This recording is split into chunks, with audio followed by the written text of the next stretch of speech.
Hey guys, we're gonna continue reading out of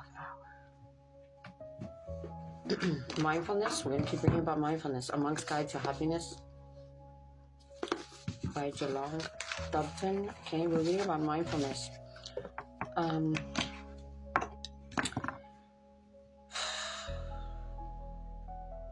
Talking about our thoughts. Meditation is to let the mind with its thoughts and emotions be, but also to have awareness. If we develop that, then it doesn't matter what the thoughts are doing. The awareness is not caught up in the mental activity. You're like a house. Leave the front door and back door open. Allow your thoughts to come and go. Just don't serve them tea. That was written by Shunryu Suzuki, Zen master. As we learn in chapter 2, the sky contains clouds and the ocean has waves. Neither the sky nor the ocean grab onto their clouds or waves. These are simply parts of their natural ebb and flow. The clouds and waves symbolize our mental activity, the thoughts and emotions.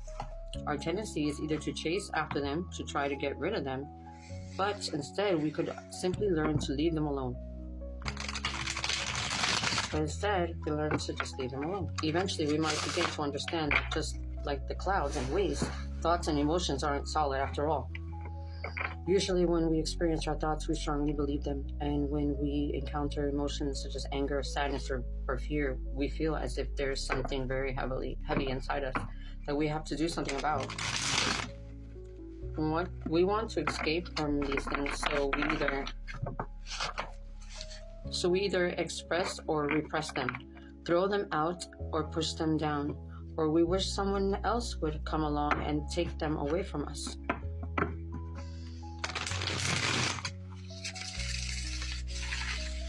That was nice. The art of distraction.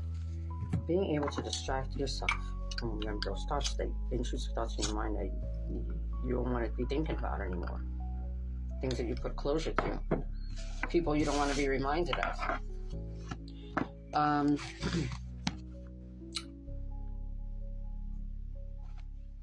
We just need to step back and observe. The approach in meditation is to understand that the experience is not actually solid, and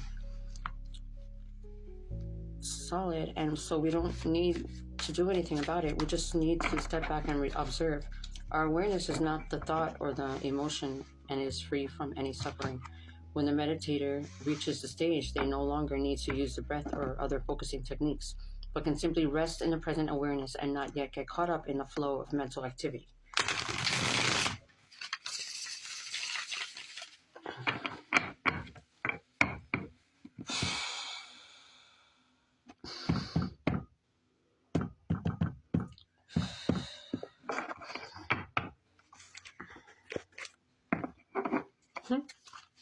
Hey guys, you guys doing okay?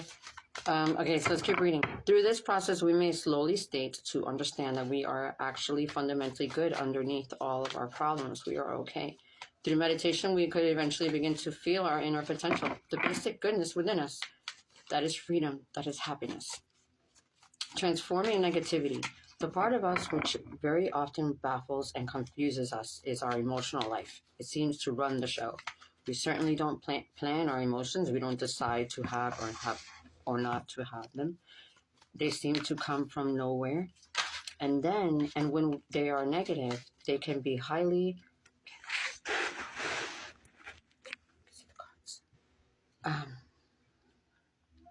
judgmental to our happiness. Meditation is not about getting rid of our emotions. Some people worry that meditating might turn them into lifeless robots with no feelings. But the aim is in fact to become more emotionally intelligent, which involves becoming more comfortable with our emotions, less driven by them. But first we need to make friends with a part of ourselves that we have often felt a little afraid of. And that's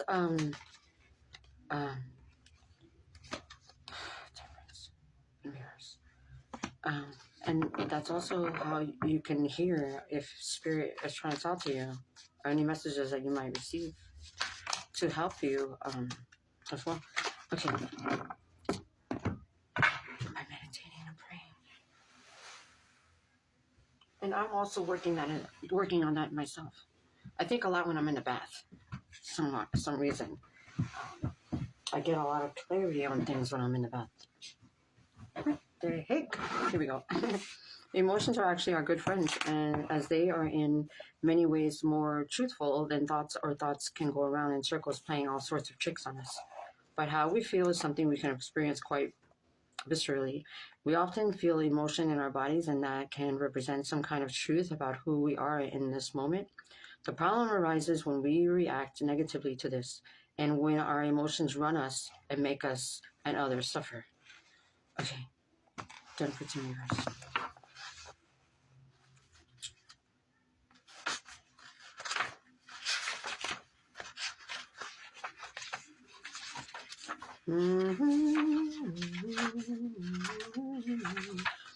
When temperance is reversed, a situation may be stalled or out of balance. All you can do is let matters work themselves out, which they will in time. Be patient. Trying to force inharmonious factors together will only cause bad feelings and poor results.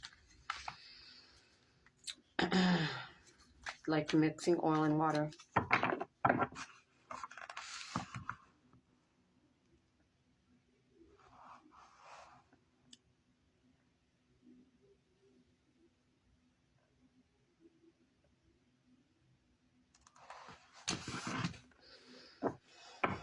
Negative emotions arise from 3 major afflictive habits of the mind: craving, anger, and confusion.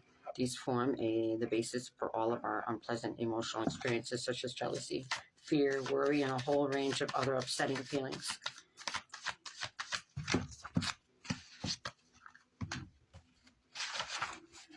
Craving can also be called grasping. As we've seen, we live in a culture of desire where we are conditioned to want things, people, and experiences because most people believe that's how one gets happiness.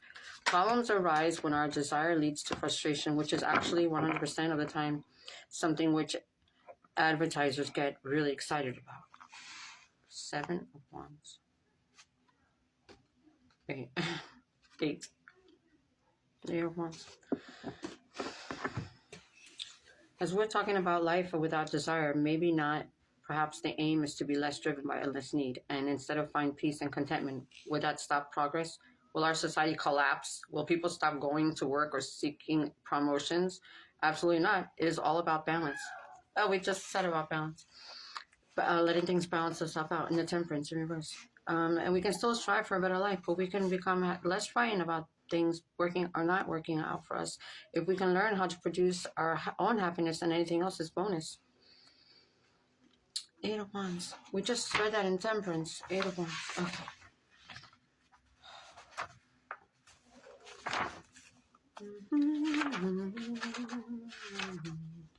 Eight of Wands.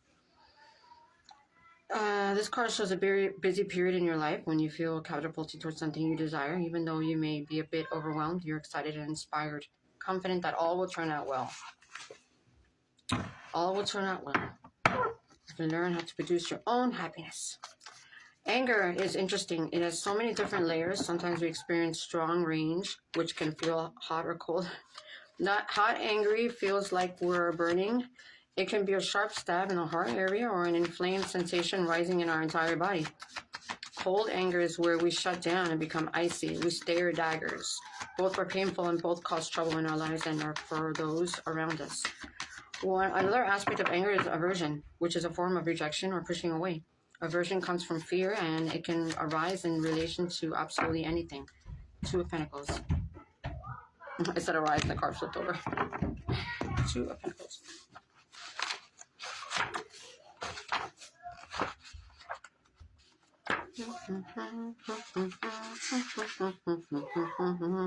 I don't know where I got the song. Give you talk about this old man is going home. This old man, he plays Nick and call my name. I don't know where I got that. 2 of Pentacles. Okay. 2 of Pentacles.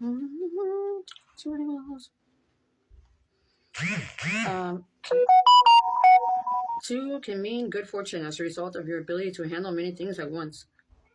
You manage to balance work and play and feel content with your situation. There goes the balance again. Sometimes it shows you have many resources at your disposal and know how to use them well. Do you know how to use them well? Confusion. Did I just say confusion?